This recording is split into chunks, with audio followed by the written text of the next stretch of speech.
Okay, so when you think of the Mongol Empire, what's the first thing that comes to mind? Probably warriors on horseback, right? A sea of arrows, a legacy of just brutal conquest. And look, you're not wrong, but that's not the whole story. It's not even the most interesting part.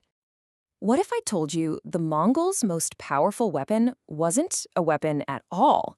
This idea kind of flips the whole script. It suggests the most terrifying thing about the empire wasn't the sword, but something way quieter, more organized, and, you could argue, a lot more powerful: paperwork.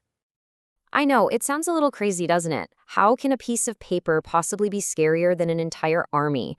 Well, to get that, we first have to understand the powerful myth the Mongols built for themselves. So let's start with the story we all know, the Mongol myth, a legacy of pure, unstoppable conquest, a story written in blood. We all have this picture in our heads, right? Genghis Khan leading these unstoppable hordes across entire continents. They were masters of siege warfare, brilliant tacticians with a reputation for absolute destruction that traveled faster than they did. This image, this raw, brutal force, that's the foundation of the Mongol myth. But it's just that, the foundation. But now, we're going to pivot, because the true engine of the Mongol Empire wasn't actually found on the battlefield. Nope, it was in the back office. We're shifting from violence to logistics to find their real scariest weapon. And this, right here, is the heart of it.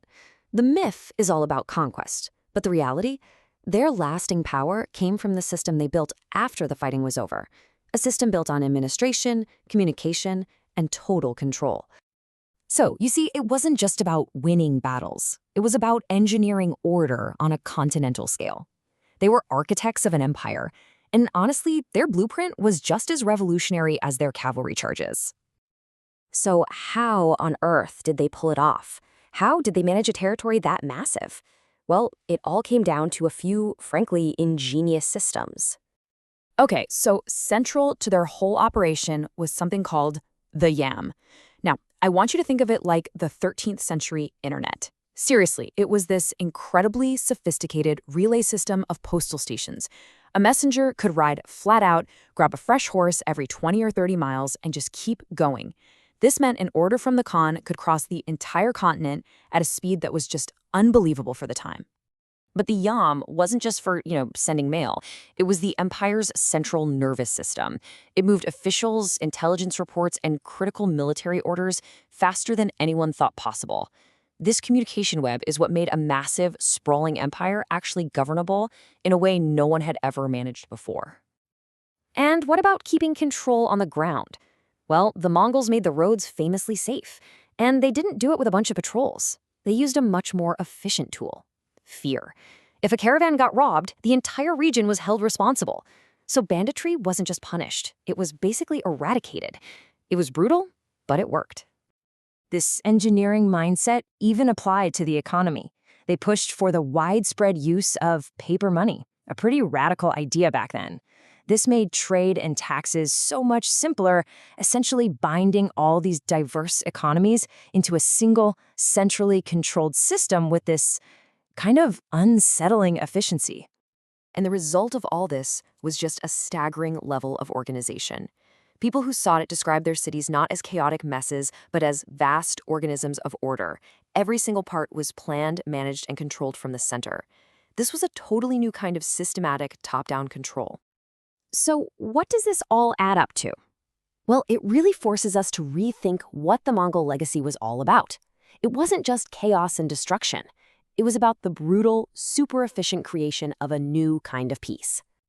Historians have a name for this period: the Pax Mongolica, or the Mongol Peace.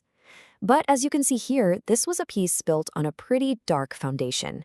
It was engineered through all those systems we just talked about: the Yam, the security, but the glue holding it all together was the unspoken, constant threat of total annihilation if you ever stepped out of line. Yeah, this wasn't some kind of peace that just happened naturally. It was imposed from the top down, a centrally managed system of order enforced with absolute ruthlessness. That's why the paperwork was so scary.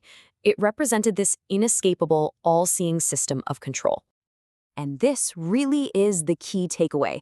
The true genius of the Mongols wasn't just in conquering, it was in engineering. They built an empire that ran on communication, logistics, and a terrifyingly efficient bureaucracy, all of it backed by the promise of swift, total destruction. And that leaves us with this pretty unsettling final thought. I mean, the Mongol model worked. It created a century of relative stability and trade across the biggest land empire in history. But it brings up this profound, kind of disturbing question that you see again and again throughout history. To get a perfect, predictable, stable order, is the price always the threat of annihilation? Definitely something to think about.